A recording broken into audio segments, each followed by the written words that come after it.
এই দুইভাবে গরুর পেট থেকে, সম্মুখ থেকে এবং পিছন থেকে ফুসফুস করে মেথেন নির্গত হচ্ছে, সারাক্ষণ হচ্ছে।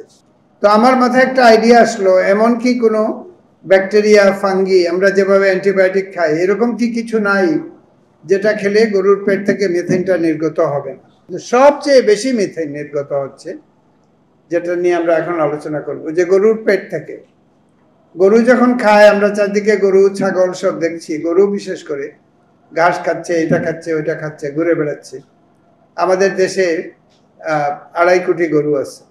তো 24 মিলিয়ন গরু থেকে যে মিথেন নির্গত হচ্ছে, তাদের একটা দ্বিতীয় পাকস্থলীতে এসে জাবর কাটতেছে।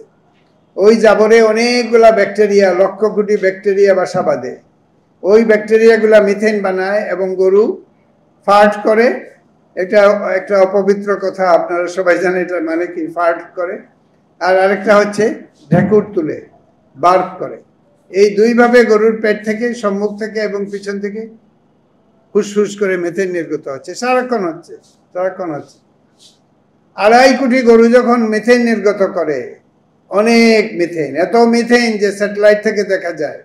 আমার সহকর্মী তাহমিদ আনাম চৌধুরী দেখেছে যে কুরবানির আগে নারায়ণগঞ্জের পাশে একটা জায়গায় যখন অনেক গরুকে এনে রাখা হয়, 50,000 গরু রাখা হয়, তখন এটা থেকে যে মেথেন নির্গত হয় সেটা আকাশ থেকে, স্যাটেলাইট থেকে দেখতে পায়। শুধু মিথেন দেখার জন্য একটা স্যাটেলাইট আছে, ট্রপমি 5, এবং এই মিথেনগুলো আমরা মেপেছি, আমরা দেখেছি। নারায়ণগঞ্জের পাশে যেখানে গরুর হাট, সেখানে গেলেই দেখা যায় মিথেন আকাশ থেকে দেখা যাচ্ছে।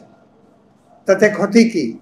ক্ষতি হচ্ছে এরকম যে ওই মিথেনটা আকাশে যাচ্ছে, একটা লেয়ার তৈরি করছে এবং আমাদের ভূপৃষ্ঠ গরম হচ্ছে, টেম্পারেচার প্রত্যেক বছর বারবার বাড়তেছে, মিথেনের কারণে বাড়তেছে।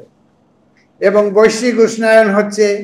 আমরা ক্লাইমেট মিটিগেশনের কথায় যদি বলি, ক্লাইমেট ফুটপ্রিন্ট আমাদের মিথেনের খুবই খারাপ, আমাদের দেশেরই খারাপ। আমরা অতি ক্ষুদ্র একটা দেশ, কিন্তু আমাদের 2.5 কোটি গরু আছে। মানে হচ্ছে যে আমাদের একটা পৃথিবীকে বাঁচাতে হবে। হ্যাঁ, আমরা পৃথিবীতে বেঁচে থাকবো। পৃথিবীটা যখন একটা গরমের পরে যখন হবে, তখন আমাদের গ্লেসিয়ারগুলো গলে যাচ্ছে, বরফ গলে যাচ্ছে, আমরা বসবাসের অযোগ্য হয়ে যাবে পৃথিবী আস্তে আস্তে, সেই রাস্তায় আমরা আছি। কাজে মিথেন মিটিগেশনটা কমাতে হবে, এটা আমাদের নৈতিক দায়িত্ব। এটা আমাদের ক্লাইমেট মিটিগেশনে আমাদের যে, আমরা ইউনাইটেড নেশনসকে যা বলেছি, এটাকে বলে নেট জিরো। নেট জিরো বলে একটা কথা খুব চালু আছে, মানে আমরা মিটিগেশনটা কমায় দিব, জিরো করে ফেলবো আমরা, মানে এমিশনটা আমরা জিরো করে ফেলবো। তো কেমনে করব? আমার গরু আছে, আমরা কি গরু গায়েব করে দেব? তাহলে আমরা খাবো কি? আমরা কুরবানি করব কি? আমরা গরু আমাদের থাকতেই হবে, গরুর তো বিকল্প নেই। আমি যদি বলি বাংলাদেশ থেকে গরু গায়েব করে যাও কারণ মিথেন নির্গত হচ্ছে, আমাকে সবাই মেরে ফেলবে, তাই না? এটা তো হবে না। তো আমরা কি করব?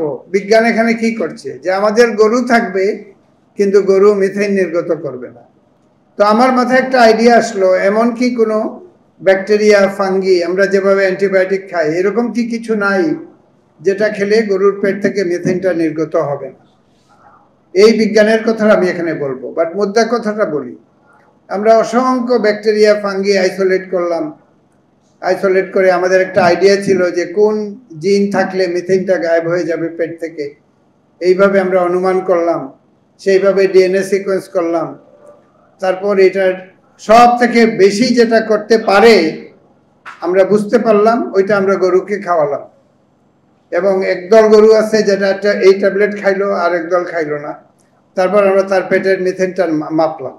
মেপে দেখলাম যে 90% আমাদের একটা যে সলিউশন, যেটা এখন কোম্পানি হয়েছে, বড় কোম্পানি, এটা 90% মিথেন গায়েব করে দিতে পারে পেট থেকে। গরু ঠিক আছে, গরু দুধ দিচ্ছে, গরু মাংস আছে, সবই ঠিক আছে, কিন্তু জাবরও কাটতেছে।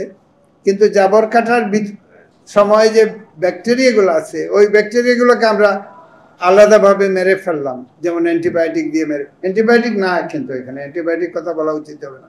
কিন্তু ওই ব্যাকটেরিয়াগুলো মারা গেল, তাতে গরুর কোনো ক্ষতি হলো না, কিন্তু মিথেনটা নির্গত হচ্ছে না।